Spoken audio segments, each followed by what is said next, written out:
Hi students, in this session I am going to discuss trick to name coordination compounds containing bridging ligands. Whenever a bridging ligand is there like this, then it is connecting these two groups. In those cases, how can we give naming? I am going to take these 5 examples. See here, this is 4 examples and here 1 example. Follow these 5 examples. By using these 5 examples, you are going to learn, you are going to name how can, if any other kind of example is given, you can name it very easily. Okay, let's start the session. Observe carefully here. This is one group and this is another group. Let us consider this group as X group and this group as Y group, and these both the groups are connected by using this ligand. Okay, this is the ligand, and here this ligand is connecting both the groups. That's why it is called as a bridging ligand. Clear?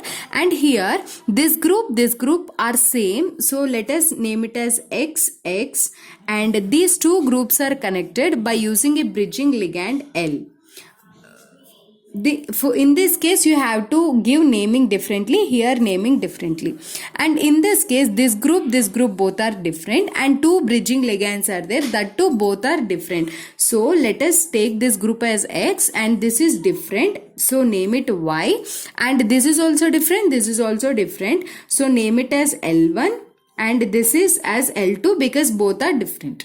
But if you observe in this case, both the groups are same but these two are different. So you have to write both are same XX and these two are different. So you should name it as L1 and this is L2. Clear? And last case, these two are same and these two are also same, so it comes under a case with XX, and here this and this both are same, so let us name it as L and this is also L. L1, let us take it as L1. Both the ligands are same. Now if observe carefully, if both the groups are different, then what you have to do is first name X, then name ligand, then name Y. What is the formula? First name of X you should write, then name of ligand. Before writing name of ligand, you have to write the word mu, mu, then name of ligand, and then you have to write name of Y.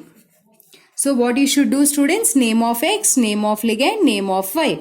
But before writing a name of ligand, you have to write the word mu. And see the next case. If both are same, then no need to write 2 times. At a time you can write. So while writing at a time, you have to put the word bis. Okay, BIS, bis. So in this case, 2 are same, so write later, which this is only, these two are same, no, so write it later. First you write the name of ligand, then you have to write name of ligand. I already told you, before writing name of ligand, you should put the word mu because symbol mu, which means that it is bridging both the groups. Then two groups are same, that is why bis, and then you have to write name of X. What you have to do, students? You have to write name of X. Clear? And see the next case. X, Y and two ligands are different. So all are different here. When all are different, then same like this. First method. If ligands are, these groups are same, then you have to write the groups last. This is the main point. So here, first you have to write name of X, then mu, name of L1, then again mu, name of L2, and then you have to write name of Y. Got the clarity? Ma'am, L1, this one first you need to write, or this one you have to write? If you get the doubt, just follow the alphabetical order. Next, coming here, these two are same.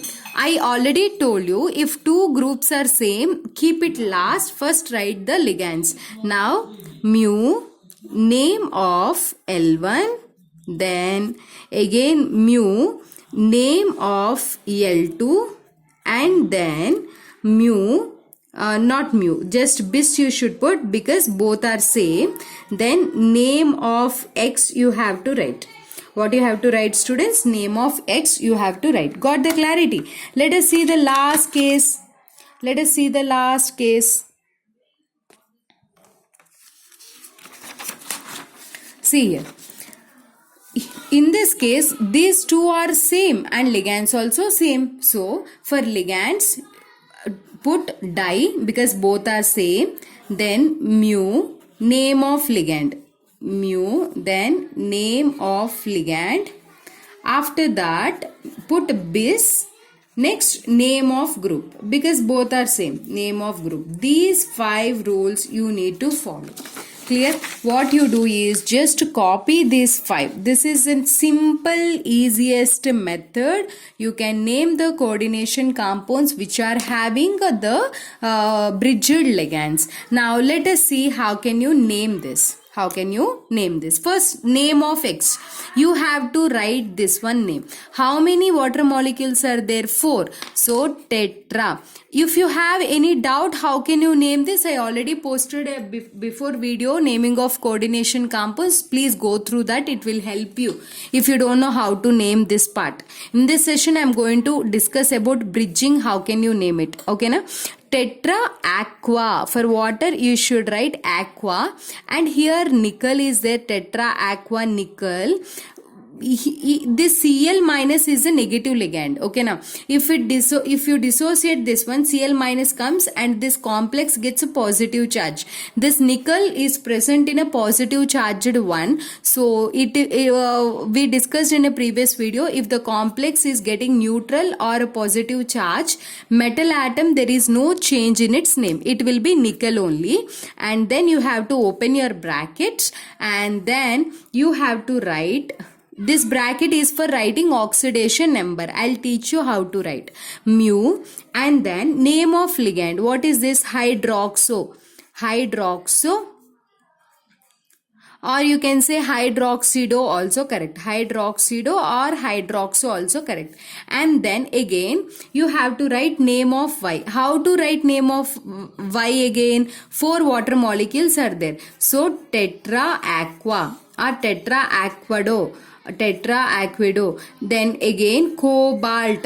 Cobalt. After metal you have to leave open parenthesis. This parenthesis is for writing coordination oxidation number. And outside of the coordination sphere you have a chloride. As we discussed in the previous video regarding naming of coordination compounds, we discussed that whatever there outside, no need to put tri, tetra and all, just chloride if you write, it's enough. Because when Cl acts as a ligand inside the coordination sphere, we have to write chlorido. If it is there outside of the coordination sphere, just chloride if you write, it is enough. In the same way, now just name students mu. Here name of ligand hydroxido. How many? Only 1. Okay, mu hydroxido. Hydroxido. Then bis. How many are there? Tetra aqua. 4 water molecules are there. Tetra aqua. And then nickel.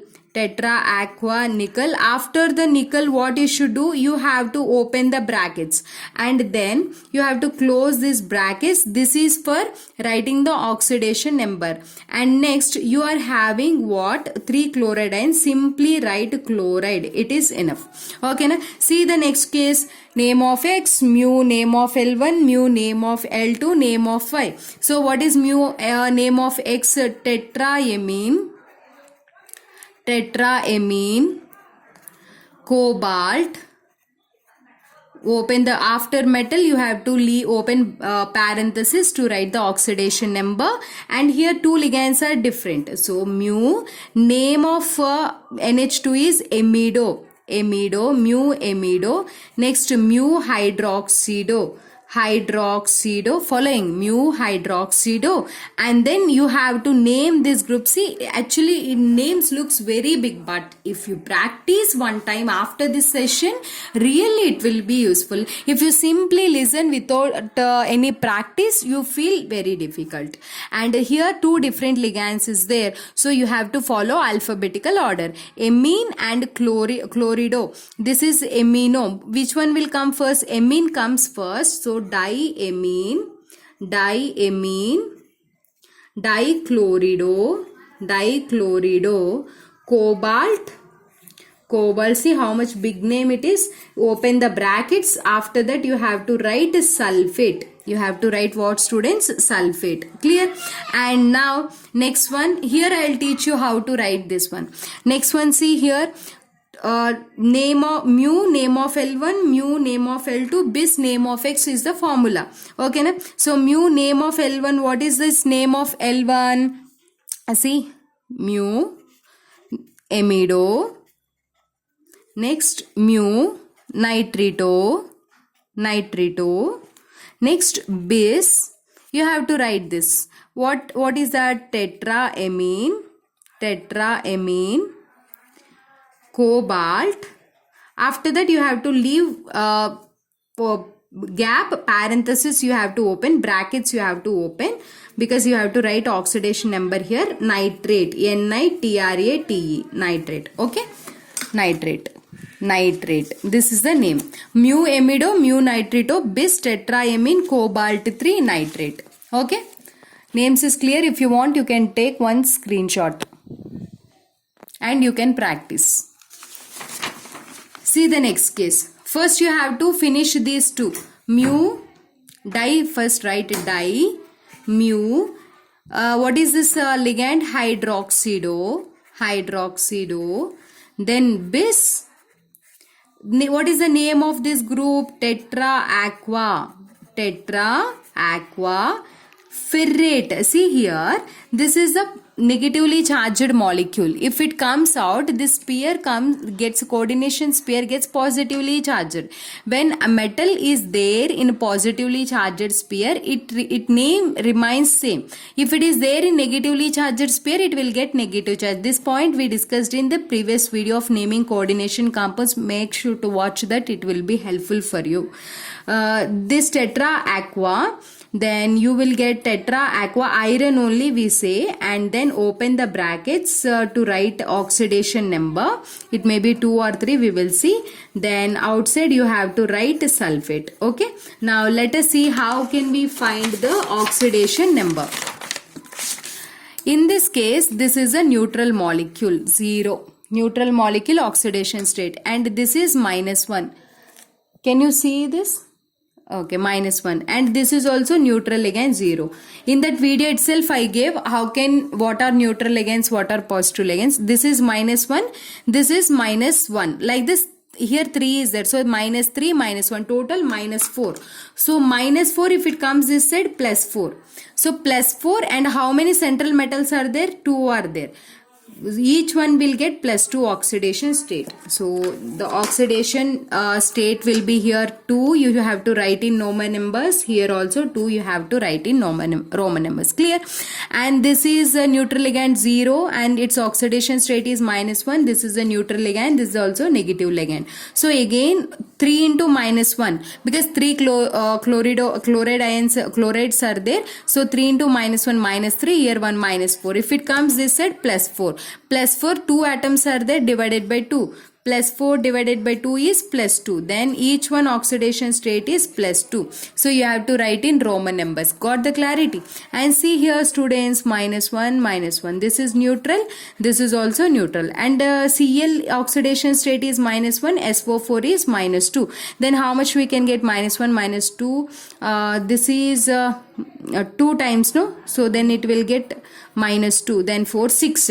6 minus 6. If it comes this side, +6. +6 divided by 2, how much it will be? +3.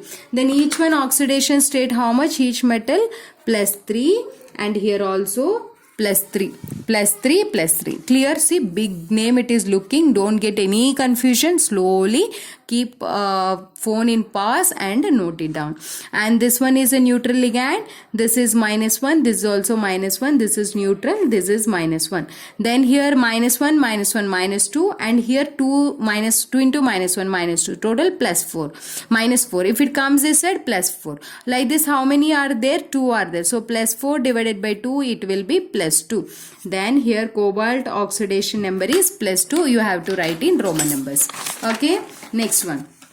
Here it is -1 -1 0 0 neutral again. It is -2. -2 into 2 molecules is there, -4 -5 -6. Total, if it comes +6 divided by like this, 2 are there. Then it will be how much? It is +3. Okay, each one oxidation state will be +3. Then you have to write here. Okay, now I'll give you, see, this is the test yourself question. Try this question. They will ask you like, they give the question and 4 options will be given. Which of the following is the correct IUPAC name of this compound will be given like that. You need to find. Try this question. My name is Komali. I am your chemistry mentor. Thank you so much for watching.